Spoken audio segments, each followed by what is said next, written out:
So meditate with your guides. You can dream with your guides. Ask for dreams. Ask to remember your dreams. Journal everything down when you're meditating and intending to connect with your guides. I would suggest one guide at a time. That way you can ensure that you have the correct guide, the correct race, because you don't want to say, hey, I open myself up to whoever my extraterrestrial guides are. And then you have 4 different beings in your room and you're like, oh no, who's what? I don't even know who you are. This is way too much. I don't know. So the best thing to do is to set your intention. All right, I feel like I'm a Hadarian starseed, right? I identify with that.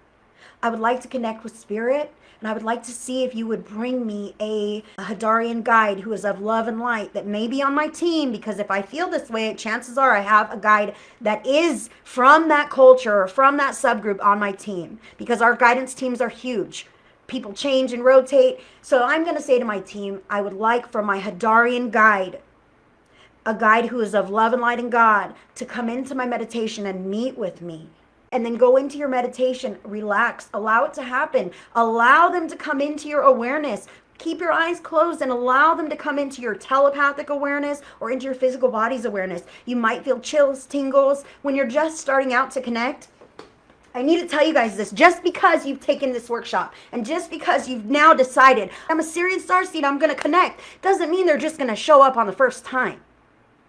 Just like with spirit, like we're showing up regularly to show we're serious. The same with your star guides. Just because you're interested now doesn't mean they're going to show up tonight because you said so. It's a good practice to show up and ask for them to come. They may not come the first time, guys. You may have to show up in meditation and ask again. You may have to show up and ask again. You may have to prove that you're credible, that you're worthy, that you take it seriously, that you do really want to meet and work with them and actually use the information of the highest and greatest good.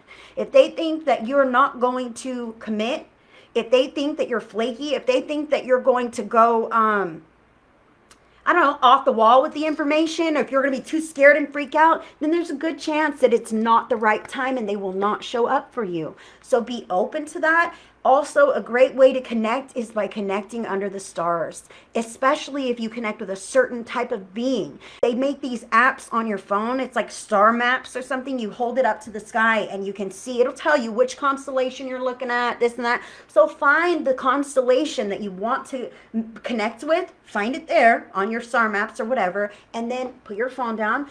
Watch that constellation. Connect with that constellation with your eyes, in your heart. Send out a hello. Send out love. Ask your guides to come meet with you. Ask your guides to come be in your awareness. Okay? This can help bring them into your awareness, but you're going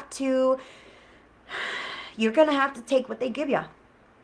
If you're requesting for them to show up, you allow them to show up and you accept whatever they decide to share with you in that time. We can't make demands on them.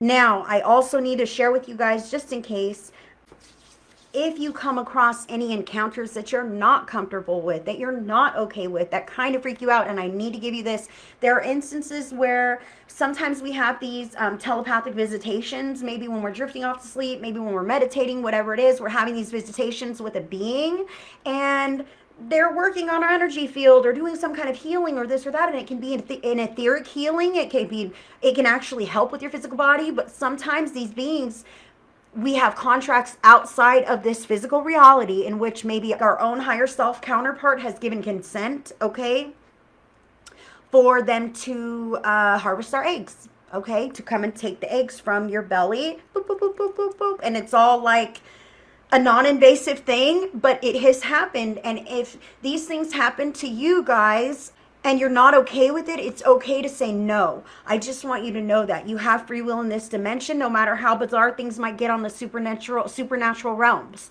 Okay, you have dominion, you have free will, just like I could stand up and walk out of this room right now. If there was an alien, an extraterrestrial, or another spirit or anything else in my presence right now, I have free will. I could say, hey guy, you gotta go. I'll tell my guides, I'll tell my angels, or I'll just tell you and know that Jesus Christ supports me on this, whether you believe in Jesus or not. Jesus Christ is a very powerful name, and say, I do not consent for this to happen. I do not consent for this experience, and you need to leave. That's it. That's all it takes, is the awareness of I'm not okay with this and I can make it end. I can say no more and I can make it stop and they must leave. And again, like I said in the beginning, conjuring up that love and throwing love at them can also make them flee if they don't have the best intentions. I really hope that you enjoyed this educational workshop. I hope that you learned about some of the beings that are really existing and the things that they do to humans, with humans, how they work with humans, how some of them maybe might not necessarily be able to trust right away. Not that I'm saying trust them all right away, and don't. You always want to run that by your discernment. You want to know if they are aligned with what you are aligned with, because especially when we're having times where we're dealing with maybe some harder or more restrictive energies, tense energies, negative energies, whatever these cycles. Sometimes when we're in those kind of modes, we can resonate unintentionally with a being that might not be of love and light. Now, I need to give this to you guys because this can happen with not just with the galactic beings. This can happen with any beings. This can happen with spirits.